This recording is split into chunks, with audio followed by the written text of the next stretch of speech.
Okay, good afternoon, everybody. Thank you all for joining us. I'm Tom Fabian, the Flow Project Manager here at Marine Energy Wales.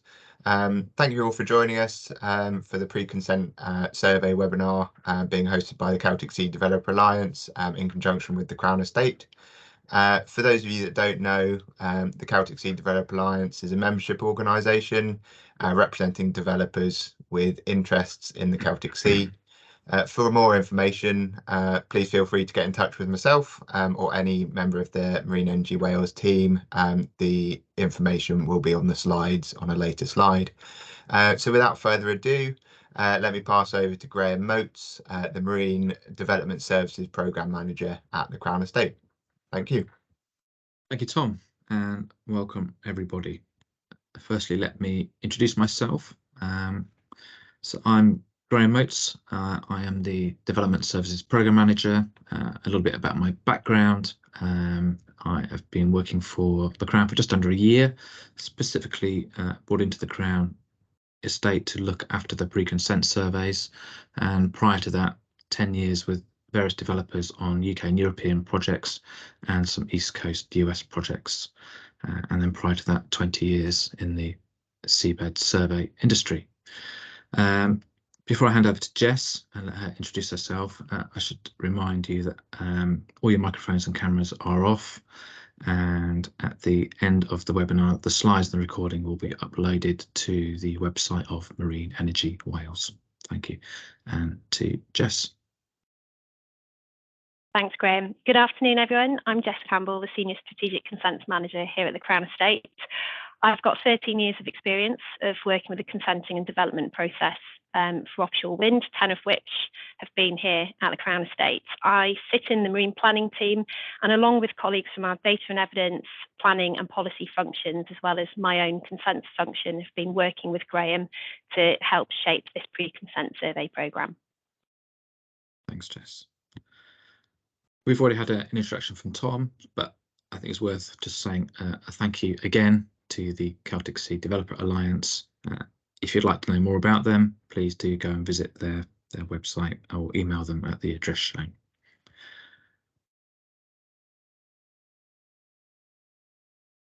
So back to me. So we had hoped to have a Q&A function going as we went along, but thanks to some Microsoft technical glitches and some agile working, we've set up a Slido for you. So we would encourage you to submit any questions that you have as we go along via Slido. The link and the entry number to use there is on the slide, and we'll try and add that to the chat. As we go along, you are welcome to add in any observations to the team's chat here. We won't be able to respond them at this point in time, but very helpful for us to have them captured as part of this team's recording. So Slido for questions, which we'll come to at the end of the slides. Any sort of wider observations, feel free to add to the chat.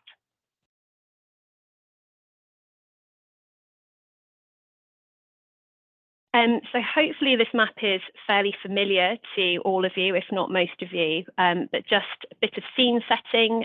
We confirmed our areas of search for the Celtic Sea leasing back in July via a webinar. And these were further refined to get to the refined areas of search that you see here now, which again, we presented during a webinar in October. Work to refine these even further is ongoing. We will arrive at project development areas. That will occur ahead of the formal tender process, timings for which we're not at liberty to share at this stage, but helpful to bear this in mind in terms of the process of working from the current refined areas of search through to project development areas.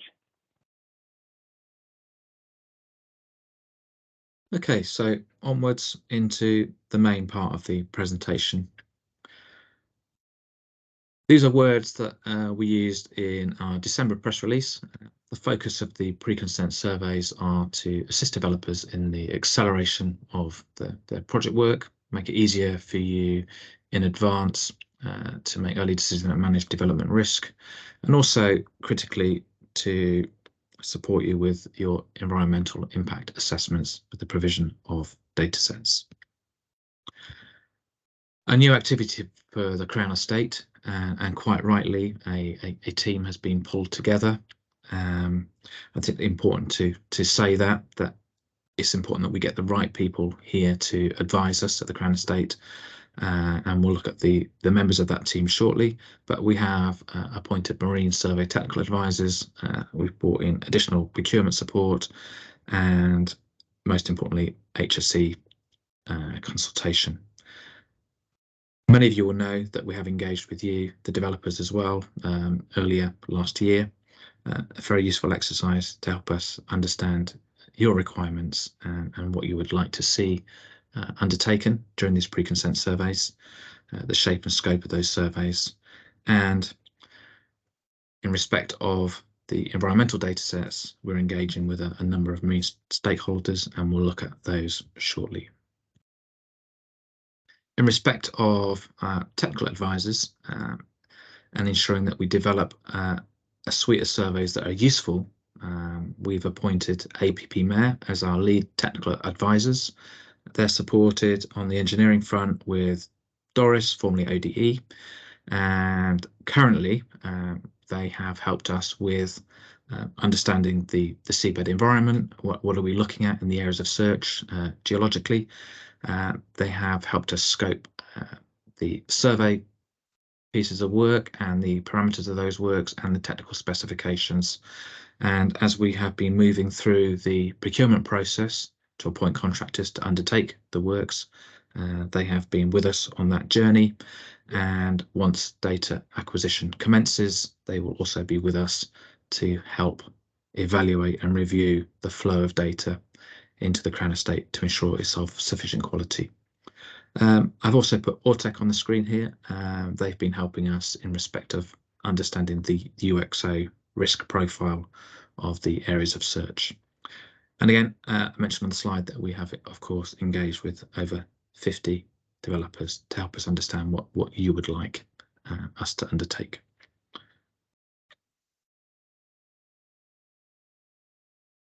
Another important aspect of ensuring the quality of the data we're going to be collecting has been engagement with key stakeholders throughout the development of the pre-consent survey programme. Since introducing this programme as an early concept back in February 2022, we've been engaging with the statutory nature conservation bodies, regulators and environmental non-government organisations through sort of early discussions, through more targeted workshops. And as we go forward, we'll undertake an iterative engagement process as we develop detailed methodologies and work with those statutory bodies to ensure that our survey specifications and methodologies comply with best practice and guidance on data collection standards.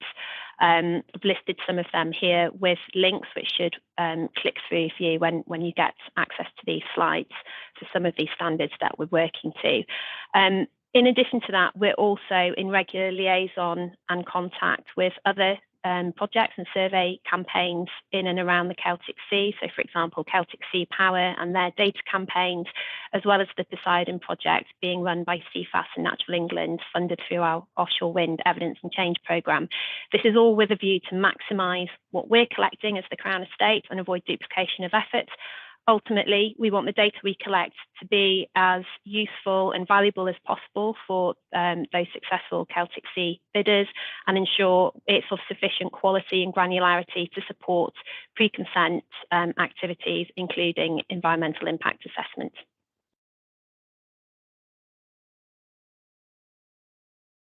Considering data sharing, broadly, our approach as the Crown Estate is to ensure that marine data and evidence is made freely available as soon as it's reasonable to do so. However, we've got a lot of experience with working with the offshore wind industry, and we understand the commercial sensitivities around pre-consent survey data. So we plan to make the data accessible via the Marine Data Exchange, which is our bespoke data management system for handling industry survey data. Little plug for it there. There's a link. Please do go and check it out if you're not familiar with it. Lots of other non-offshore wind industry data there. The Marine Data Exchange gives us the ability to handle commercially sensitive data. So, for example, we're able to provide restricted access to developers who secure Celtic Sea seabed rights.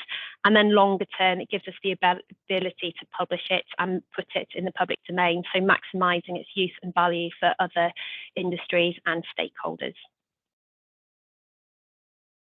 So let's have a high level look at our approach in respect of the survey data streams. And I know many of you will be familiar with these. Some will be completely focused on the consenting and environmental aspects of the project. So not surprisingly, we see here the metocean and floating LiDAR and our birds and marine mammals. These data sets will be purely for consenting. And then we've got our informational and technical data sets. So they'll stand alone. So no surprise to see geophysical and geotechnical data sets. The broader focus on all of these is to help developers accelerate their program by acquiring these long lead data sets, and that's specifically the bird and marine mammals, and we'll look at those in more detail in a moment, and the metocean and FLIDAR. But alongside that, we'll provide the informational and technical data sets to help with early de-risking of design and to help developers understand potential layouts as part of utilising the seabed area within a project development area. So what have we been up to alongside our technical advisors? Well, first, like I suspect many of you, we've undertaken a review of the seabed conditions and the metocean conditions within the areas of search. No surprise there, I think. This has enabled us as a team then to create a baseline scope and technical specification. And this has been done ahead of knowing where the project development areas are located. And I think this is a really important point to make, in that we've created flexibility within our scope and specification such that when the PDAs are announced, we can then refine those scopes and technical specifications. And Jess has already mentioned that this is an iterative process, and it's not only about us and our technical team, but also the marine stakeholders. So let's take a quick look at each of the data streams to help give you some confidence in what the Crown Estate has planned.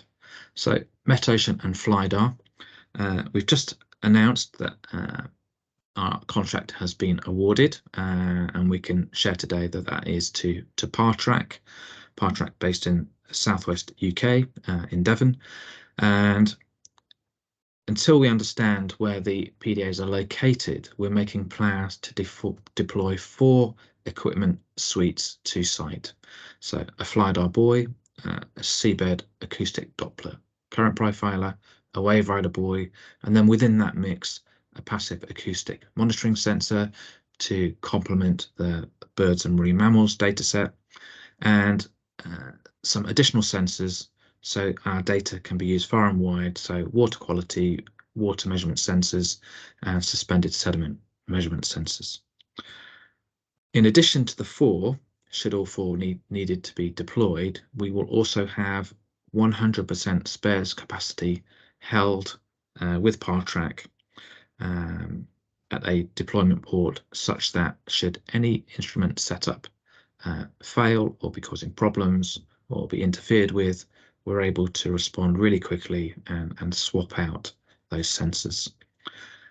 It may be, of course, that the location of the final PDAs are such that we don't need to deploy 4 separate locations if the PDAs are co-proximal to each other, but we will work to design an appropriate array that gives instrument measurement redundancy and good coverage across the final location of the PDAs.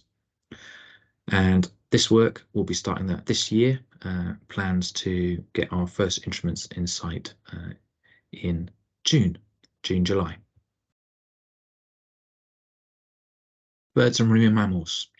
So the second of the consenting data sets, a really important data set, and I think we understand the value of understanding the behaviour of birds and marine mammals within our potential development areas. I think what it's worth saying is that since the announcement in December, for clarity, we're doing 2 years of digital aerial surveys from aircraft.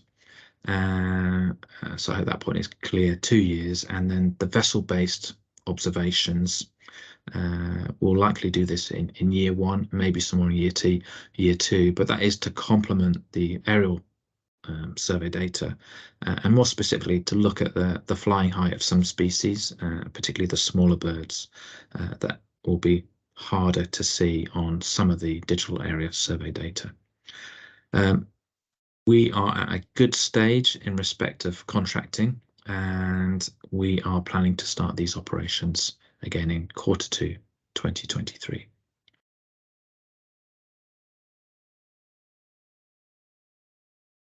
And this is for Jess. Yeah, so just to give a bit more insight to the species that we'll be targeting through these surveys, we've engaged with the stakeholders to help shape this thinking. So working closely with our technical advisors, ABP MER, we've used our engagement with Natural England, Natural Resources Wales, the environmental NGOs to help validate and focus our attention on those priority species that we need to pick up on through these surveys. So unsurprisingly, we're looking at species that are protected through legislation such as the Habitats Regulations and features of marine protected areas, species of international and national importance, and recognising that some species, given their mobile nature, are protected both inside and outside these marine protected areas. So you can see there we've listed some of the priority species for the marine mammals. We've included basking shark in there, which is sort of fairly common practice when lumping these types of species together. Also expecting to pick up other target species, which we know are in and around the Celtic Sea region. Likewise for birds, a lot of focus on auk species, but also some gull species and gannet. A key consideration for us when planning for these surveys is the impacts of the avian influenza pandemic. I know that is also causing some concerns and issues for developers around the UK in terms of survey work, but at the moment, the advice we've been receiving from the statutory nature conservation bodies is that 2 years of survey data is sufficient. However, we're conscious of the challenges that avian influenza is presenting. So this is something we're going to be keeping under review. And as we go through that iterative engagement process with stakeholders, as we develop survey methodologies and detailed survey specs, we'll be checking in on this point as we go through that process. Thank you, Jess. So on to the geophysics.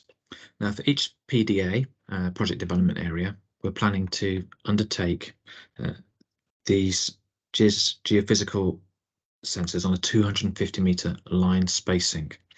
No surprise for many of you to see this list of survey equipment being operated, so multi-beam echo sounder, side scan, and our focus here is a 0.5 metre target resolution or better. Sub-bottom profiler, then the 2D ultra high res, just to back up the sub-bottom profiler, magnetometer, and some ground truthing grabs. I think what's important to say here is our aim is to provide an indicative data set on site characterization. This isn't a design level data set. So for instance, on the side scan, we're not expecting to have 200% seabed coverage, for example, but we are aiming for full coverage on the multi-beam and as much side scan coverage as we can get on the 250 meter line spacing. Of course, we're ready to flex on this scope depending on where the PDAs are, how far offshore they are, what the water depth is, and we're ready to run additional lines or change our line plans subject to the seabed geology once the PDA locations are identified. This will then help developers get a good feel for site conditions at seabed and then give thought to potential array layouts and seabed anchoring methodologies. Contracting is going well, and we are looking to commence operations Q2 this year, 2023. In respect of those anchoring methodologies, of course, we need to back up the geophysics with a geotechnical data set. We've got a campaign of seabed cone penetrometer testing through the PDAs, backed up with some co-located vibrocoring and thermal testing of the soils profile, factual reporting, so base factual reporting, and we are also thinking about, given the likelihood of rock close to seabed or at seabed, the opportunity to do some downhole work, take some borings and undertake some rotary coring. But we're just reviewing options at the moment on that. So that's not a definite, but it's something that we are looking at. Again, procurement is going well, and our plan for the seabed CBT campaign and associated vibrocoring thermal testing is for Q3 2023. I think it's worth saying that drill ships are very busy. They're in high demand through 23. That makes it a little bit harder for us to perhaps achieve procurement of the borehole or drilling works, but we're looking at options with the supply chain. So a very fast run through, high level, to help you understand exactly what we're doing, and more importantly, when and what our timelines are, and that we are indeed committed to undertaking these surveys.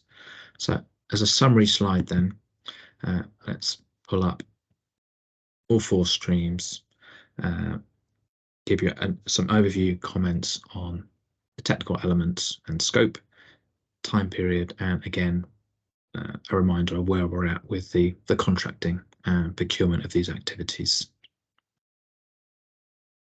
Again, I think it's worth saying that we aren't there yet simply because we don't know where the PDAs are going to be. So the PCS team, in collaboration with marine stakeholders and our technical advisors, we remain ready to adjust our scopes and technical specifications to ensure our datasets are of useful and maximum value in relation to where the PDAs are located.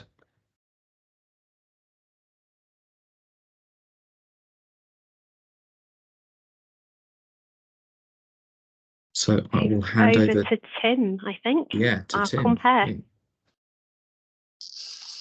Good stuff. Thank you both, Jess and Graham. I hope you can all hear me well.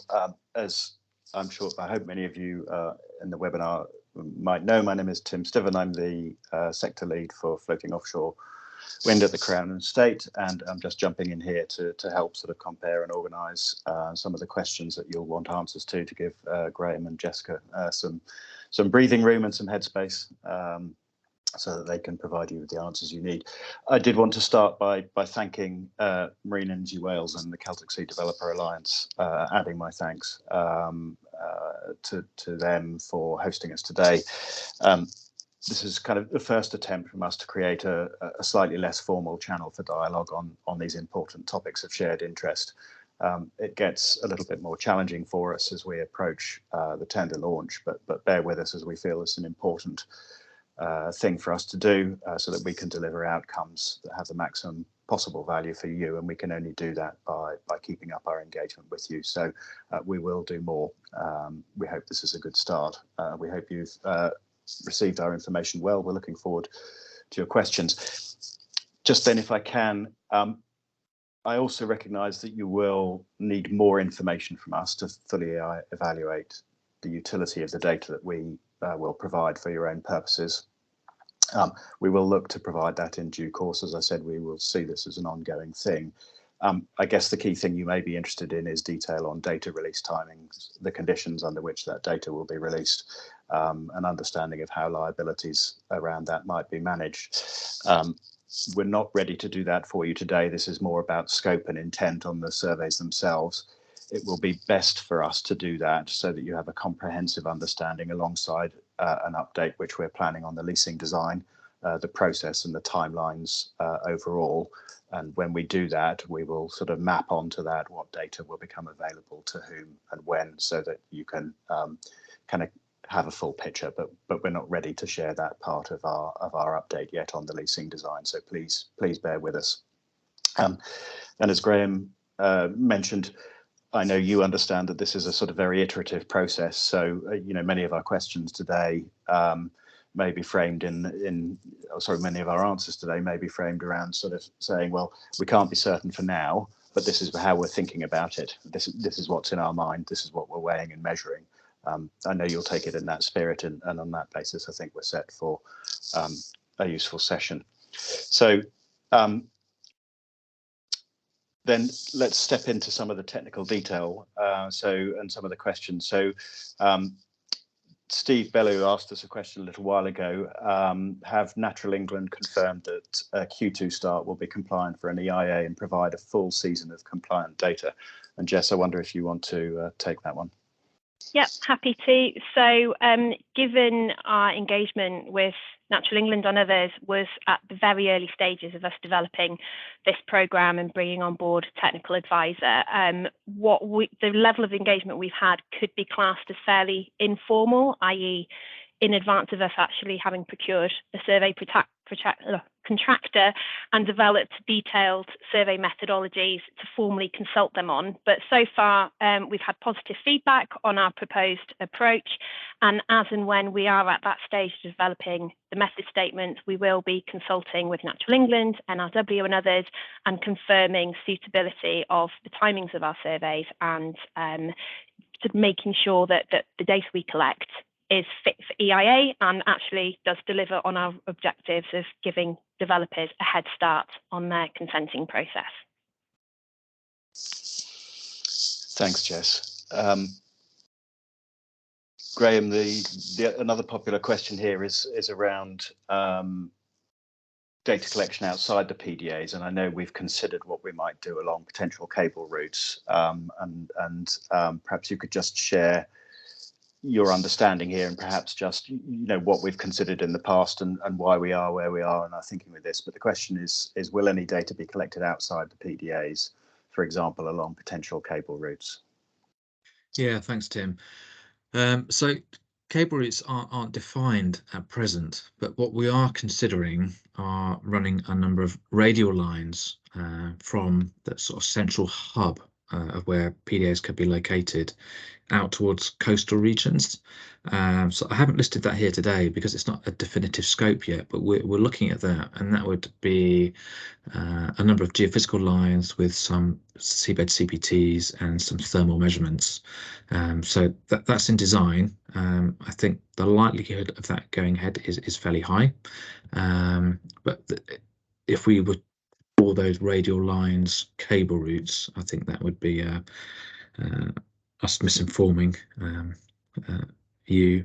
In fact, we're looking at trying to gather a data set that's wider than just the PDAs. So I hope that gives some information on the geophysics and geotechnics. In respect of the bird and marine mammals, we are looking to undertake a wider regional survey, and we've looked at the work of, for example, Celtic Sea Power and the regional surveys that they've done from their aircraft to ensure that we overlap with that, with the longer term view that we can contribute to a model on bird and marine mammals for the wider Celtic Sea region. Great, Graham, thank you. And let me just add, I think there are some sensitivities there for us, obviously, about what we include in our plan for the Celtic Sea and the consideration of cable routes. So we have to step carefully into that, but understanding the value. If any of you on the webinar do have any views as to how valuable that kind of data might be for you or not, then please feel free to just leave observations in the Teams chat, and we will sort of take those away and look at them offline. So please do give us your feedback on that one. There's another popular question here, which I'm going to take. Says, given the timelines on the surveys, is it likely that this will impact on the timelines for the bid? I didn't want to ignore it, but I am going to duck it. And I'm going to do that on the basis that we are preparing another market update on the timelines for the bid. And when we're ready to do that, we will draw the whole picture together for you. So thank you for your question, but I can't give you much more detail than that. Jess, I think one coming up for you in a minute on benthic surveys. And it's the questions are jumping around. So is there an opportunity to undertake benthic ecology surveys in combination with geophys and geotech? And I think we were discussing this in the team the other day. So for drop-down video grabs in fauna analysis, for example. So I wonder if you can shed any light on that. Yep, absolutely. So it is something we have looked at, but at the moment our focus has been on those long lead time surveys, so the 2-year data sets, birds and marine mammals, and really getting those mobilised and up and running. The value of us as the Crown Estate conducting benthic surveys is something we're keeping under review and under consideration, but our focus to date has been on getting those longer term data sets up and running. In terms of adding in opportunistic benthic surveys as part of existing plans to go out with geotechnical and geophysical surveys, I'm sure you can appreciate there are all sorts of wider considerations in terms of health and safety, capacity of vessels and so on. So that's not been our focus at the moment, just really keen to get the geophys, geotech and birds and marine mammal surveys up and running. Great. Thanks, Jess. And we've got a couple of quite technical ones here. We can perhaps go reasonably quickly on these. I think the first one for you, Graham, on geophys and geotech. So is the planned sequencing between geophys and geotech work sufficient for the geotech to be targeted based on the conditions established by the geophys? So I guess that's around, the timing. Is there sufficient time from one to the other? Yeah, good question. And we're looking at as a team to ensure that our geotechnical sampling is informed on the geophysics. We've put quite a lot of work into a ground model, an early ground model, and our people offshore, our offshore client representatives, alongside our appointed geophysical contractors, that we're working collaboratively to ensure that we target appropriate sampling locations for the CPTs. Indeed, we're looking to ensure there's a timeline gap between the mobilisation of the geotechnical vessel to ensure there's adequate initial review of the geophysical data. Great, and I'll move straight on to another technical one if I can, which is, can you confirm the aerial bird survey coverage and transect line spacing? I don't know if that's detail that we've got to hand, but if it is. I can't. Okay. I haven't got that to hand, but we can circulate that in due course once I think the PDA locations are known and we've refined the technical scope to fit those areas. But certainly we are looking to ensure that our coverage is EIA compliant. Great, thank you. There's another question which is coming to the top here about timings again and data release. So it's about would data be released pre-ITT2 or post-ITT2? And again, I'm going to just feedback the same comment there that when we update on the tender timings, we'll give you clarity on that thing.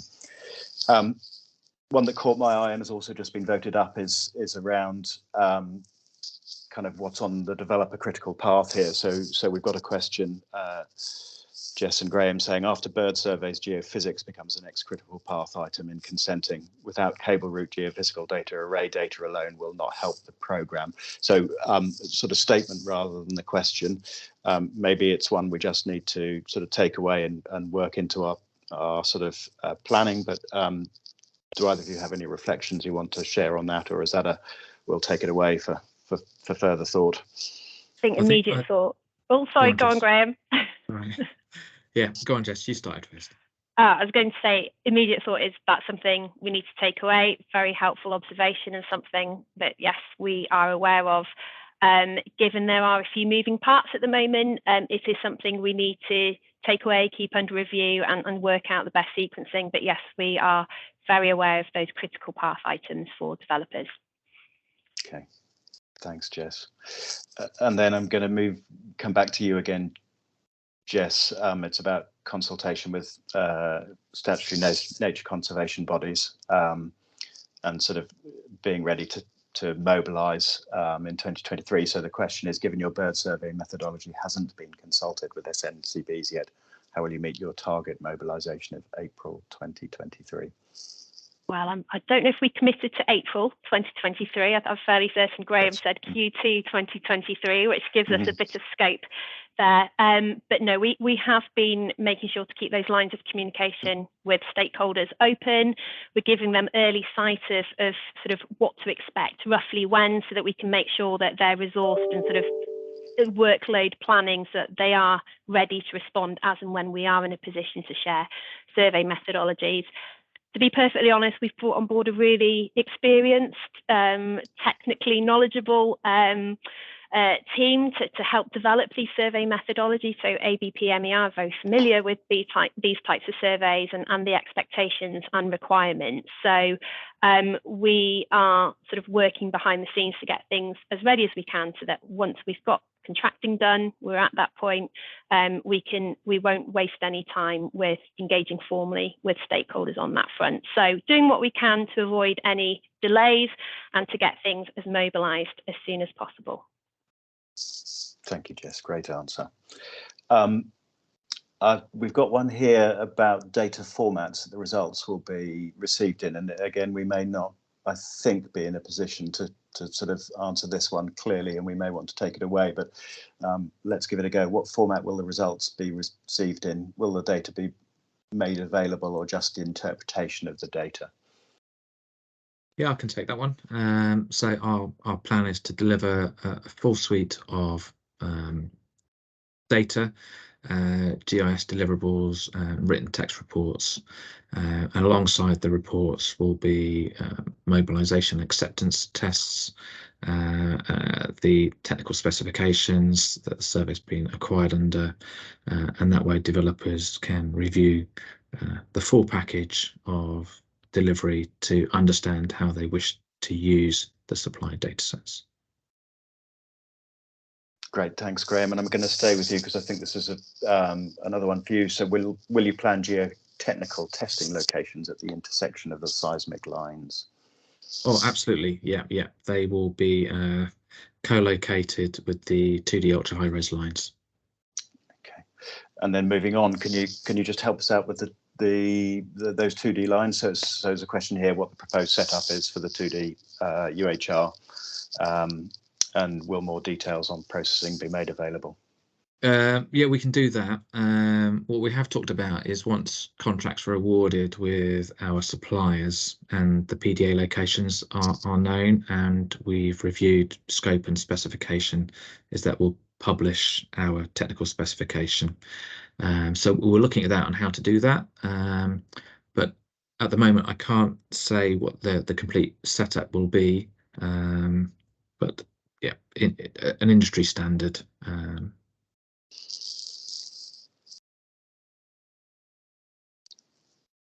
Great, thank you. And just sticking with geotechnical for a minute, Graham, we're on a bit of a roll here. The question is, will you perform any geotechnical laboratory testing?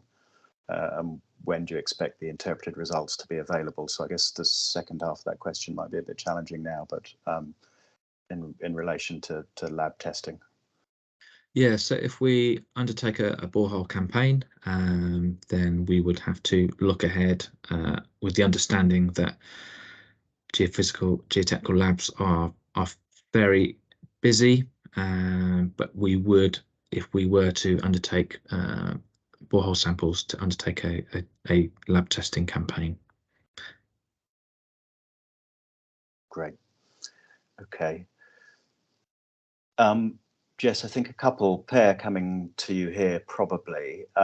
Question about onshore bird surveys. So, for example, SPA colonies. So the question is, are there any plans to do any bird survey work for key species, i.e. at SPA colonies? That's not currently within scope. As I said earlier, we've really been focusing on those longer lead item surveys. However, beyond our work on the Flow pre-consent survey programme, many of you will be aware that we've got a finger in a number of pies, one of which is the Offshore Wind Evidence and Change programme. And given the sort of, the really awful avian influenza pandemic, we are in discussion with the RSPB and other stakeholders on the value of facilitating a sort of seabird census, so that would be a way of getting more updated colony figures. So it's not something we're specifically looking at the moment as part of the Floating Wind Pre-Consent Survey programme, but it is something we're considering more widely at the Crown Estate and looking for opportunities to help do away with some of these uncertainties in terms of the impacts of the avian influenza pandemic. Mm-hmm. Thanks, Jess. You might be able to help us with the next one as well, which is, it's a bit wider than the surveys. It's more to do with sort of spatial approach, but it says what further considerations data are being utilised to refine current areas of search to final PDAs. I'm afraid that work is being undertaken, so much more technically knowledgeable and experienced colleagues than mine in our marine planning team. So I'm working with Graham specifically in relation to the pre-consent surveys, that sort of further refinement of the refined areas of search. That's a question that we'd have to take away and answer with support from colleagues from our spatial and evidence teams. Yeah, great stuff. And I don't think that I can shed any reliable light on that either. So you'll have to bear with us on that one. So we're coming back to geotech, Graham. It's about the depth of, the tests that are being constructed here or proposed here. So I guess this is more just feedback saying that the depth of geotech 5 to 6 meters will not be sufficient to inform any type of anchor solution. 10 meters is a minimum, but 15 to 20 meters would be required subject to soil types. So I guess that's just feedback for us to take away, unless you've got any sort of observation that you want to make about that one. Yeah, I think it's a very valid point, and depending where the PDAs are, soil types, we're looking to push our CPTs to full depth on refusal. We don't know where that will be. We're trying to complement that, see with the 2D ultra high res, and not just relying on a hole mounted sub bottom profiler, and hence also the consideration to do a drill ship campaign to complement the shallow seabed CPT campaign and the geophysics. Great, thank you. There's a question coming up here now about developers relying on our data for consenting.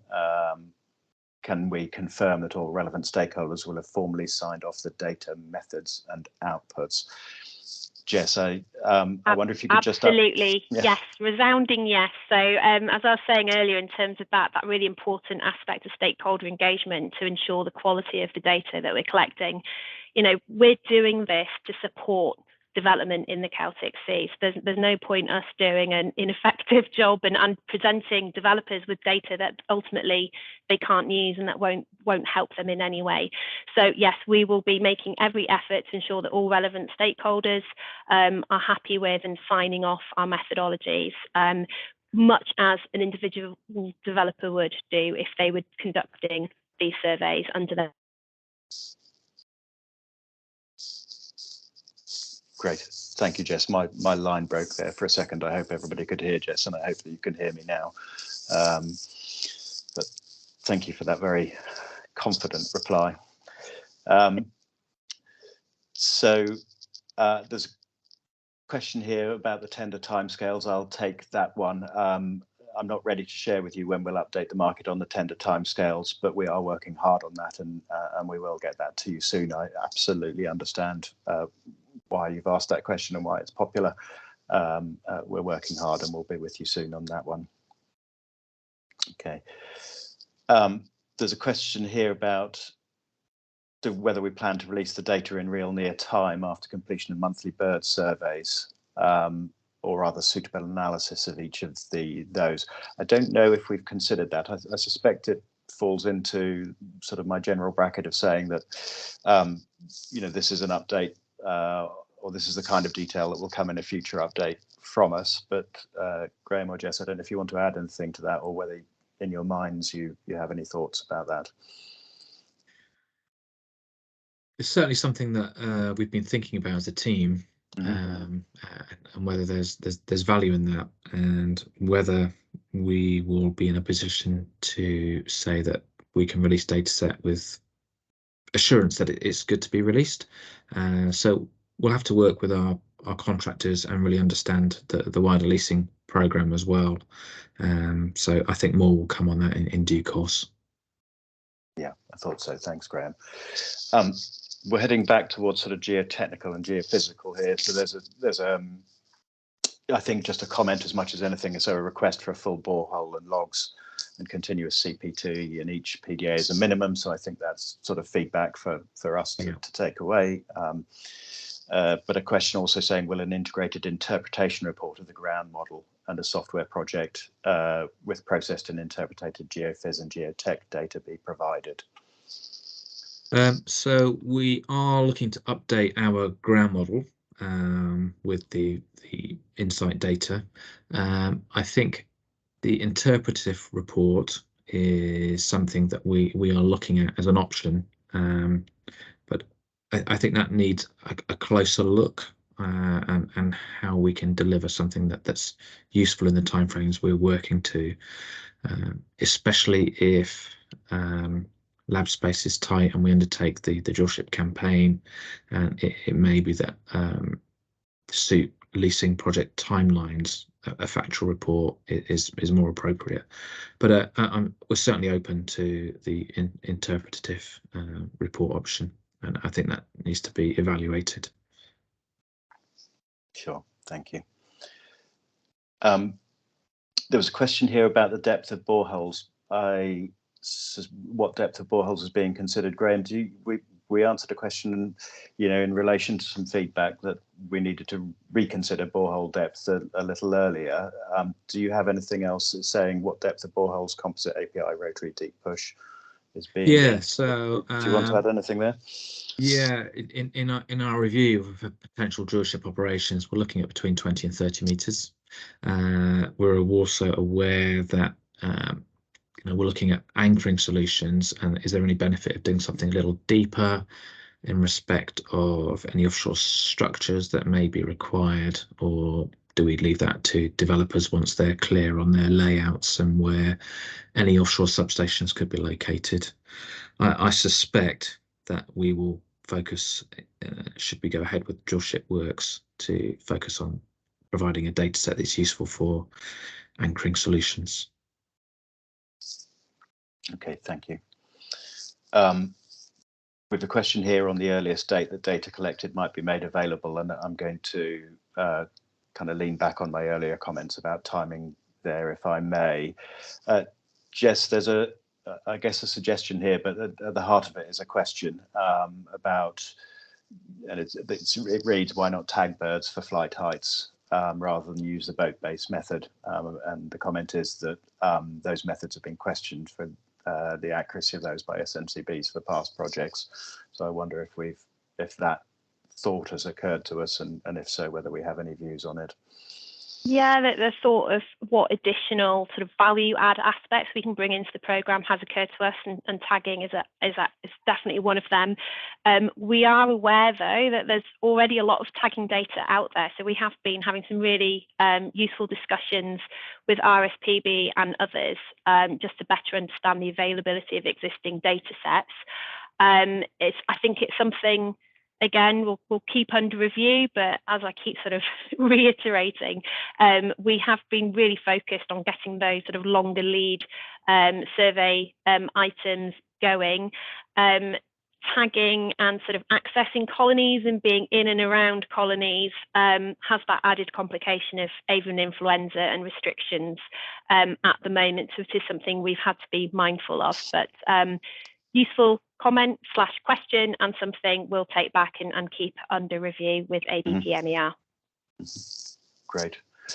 I'm just going to build in a quick process check here, because the sort of rate of questions is moderating a bit. And I note that we've got sort of we allowed for a full 90 minutes, not sort of being able to have a clear view of exactly how much time we'd need to sort of sate appetite for information. But I'm minded to think that, and that we might sort of look to move to a close in about 10 minutes if we have addressed the bulk of the questions that we're getting here. So just for those of you in the audience, if you do have burning issues, please do get onto Slido, or if you have feedback that you want us to take account of, then do drop your comments into the Microsoft Teams chat. We'll take those issues away and get the team around them and use them to shape our thinking. But I'll come back to the questions. So there's a question here on, will Crown Estate support applicants if there are challenges to our data collection methods during the consenting and determination phases? And I think, that's obviously a very important question. But at the top of my remarks, I was suggesting that, we would be clearer about, under what conditions we share information and liabilities around that, in due course and alongside our update on the leasing process. So I'm going to leave that one. Good question here, and I'm not sure any of the three of us will have a compelling answer other than to acknowledge that we recognise that this is an important topic. I'll have a go first and then perhaps invite either Graham or Jess to kind of contribute. So the question is, as part of the commitment to deliver up to 20 gigawatts of flow in the Celtic Sea, does TCE have a vision for long-term strategic monitoring for the Celtic Sea region? And I think the best answer I can give about that is that having Graham appointed in role now means that we do have the capacity to build not only a survey programme for the Celtic Sea, but to think about our future leasing activities in all of our waters. And Graham is active on that as well as this Celtic Sea programme, which perhaps explains why he's so busy.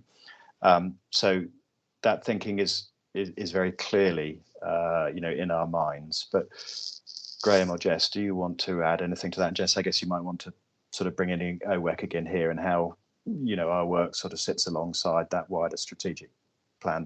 But Graham first.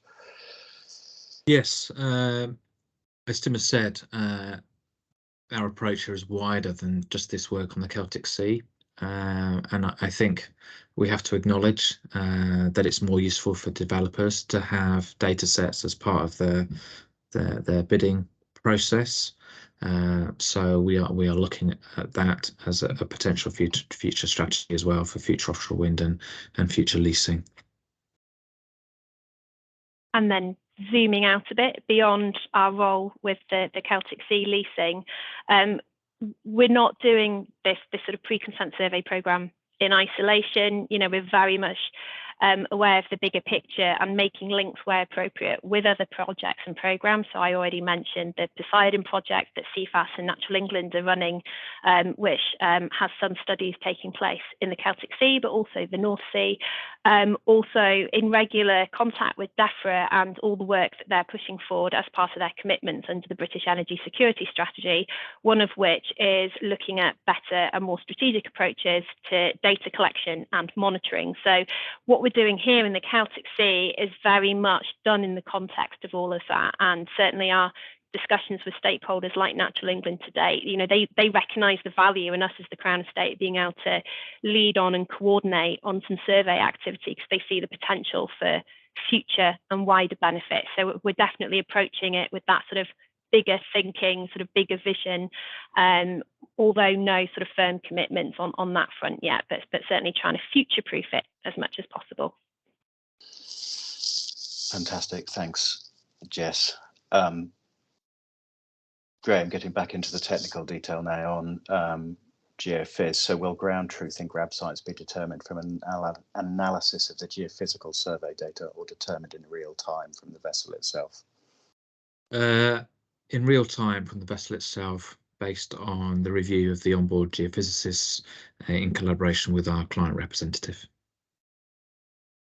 Great stuff. And then I don't know if we may want somebody to clarify their question here. I haven't quite got the sense of it, but let's see if either of you do. It says, is the Celtic Sea data review, and that's the bit I'm not sure what the questioner means here. Is the Celtic Sea data review mentioned going to be published on the portal?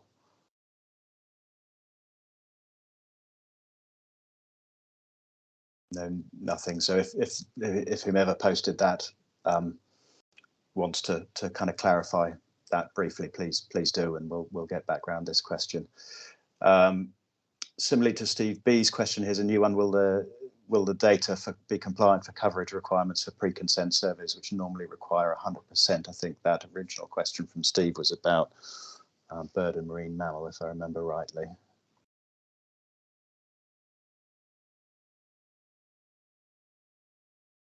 I'll take that one then. Classic. Started talking while on mute. You'd think after 3 years of these types of meetings it would be a bit more rehearsed. So short answer is we're doing this because we want the data to be EIA compliant. So we will be working with the S&CBs to make sure that our methodologies and coverage meet expectations for data that can be used in the consenting process and EIA. Great, thank you. An observation here about depth of boreholes. So I'm going to move on from that one. I think we've covered that adequately from now. Another request here about shallow gas risk for borehole operations and UXO risk. I've got a question here. And again, this is stretching my technical expertise. Will backscatter be recorded as part of the survey to allow for infill if necessary? There may not be enough information in that question for either of you to go at it. I think I can take that one, Tim. So this does depend on the capability of the survey contractor we award the geophysics to. But if they do have that functionality, then we will ask them to record backscatter, yes. I think we're staying with geophys for a bit here, Graham. A few questions. Will there be a gap between geophys and geotech campaigns? I think you answered a question like that a little while ago. Okay, we'll move on. And for geophys, are cross lines also included, and at what spacing? Yeah, we are running cross lines, and from memory, they are at 750 or a kilometre. But again, it depends on the geology of the PDA based on the ground model, and we'll design those appropriately along with line orientation and line plan, main line direction and cross line direction. Yeah. Okay, and then are archaeological assessment requirements being considered? Yes, they are being considered. Great. Okay. There's a quick question I'm going to take here on increases of capacity above the 4 gigawatts, and would the survey program be able to expand? I'm going to decline to speculate about that. The program is framed around bringing 4 gigawatts to market, and that's what we're concentrating on at the moment. So thank you for that question. Jess, a couple of things on bird surveys here. I think in an ideal world, bird surveys would commence at the start of bird breeding season. So would you envisage any issues if the campaign started later in Q2? Well, obviously that's something we're going to keep under review and make sure we keep talking to the statutory bodies about.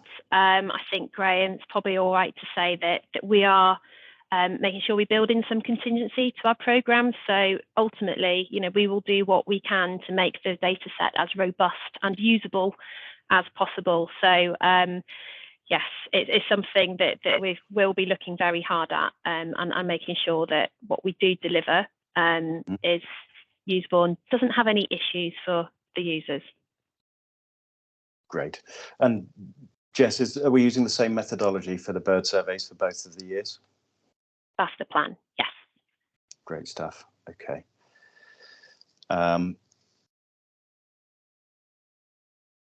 Okay, and then there's a suggestion which I think we'll take away here, Jess, just on why not use LiDAR alongside aerial surveys to give flight height information. I think we'll just tuck that into our thinking and review that piece of advice. I believe that we have covered the large majority of the issues, and the questions that I see at the moment I think are largely variations on a theme. So I'm inclined to think that we have got, I think, as much value as we can out of the webinar and I'm going to propose that we move to a close, and giving the audience, you know, a last sort of 2 minutes just to make a vote for other new and important questions. So I'll take 3 more, and then unless we get an audience backlash, I'm going to suggest that we move to a close. And thank you for your you know, for your time and for your participation. Not surprisingly, the top question that's coming in now is about when can you give us an indication of when the market update is about the leasing is going to be? And the answer to that is, I'm afraid I can't at the moment. And I know that's frustrating, and I apologise to you, but bear with us and we'll bring you clarity on that as soon as we can. I will just take this last one, which is there a deadline in mind for completion of all the surveys and sharing of the final data? Graham, but just generalise for us, if you know, in your mind, when you see, you know, the completion of the overall programme as we can see it at the moment, because of course you've said that, you know, scopes are in development and subject to negotiation and sort of subject to us feedback from the market that it's valuable, but yeah, so you know, the bird and marine mammal survey is the longest campaign. That's 2 years as a minimum, and we're ready to flex that depending on how we're advised because of the impact of avian flu. We've got the meta-ocean campaign is a year minimum, subject to a full and complete data set. Our geophysics and geotechnical campaigns are largely focused in 2023, and the drillship campaign should be go ahead. If we can get that in this year, although from what we're seeing from the market and supply chain, it is likely that that could be an early 2024 activity. And I think from a higher level, that's probably enough, unless the person that asked that question wants some more detail. Great, thank you, Graham.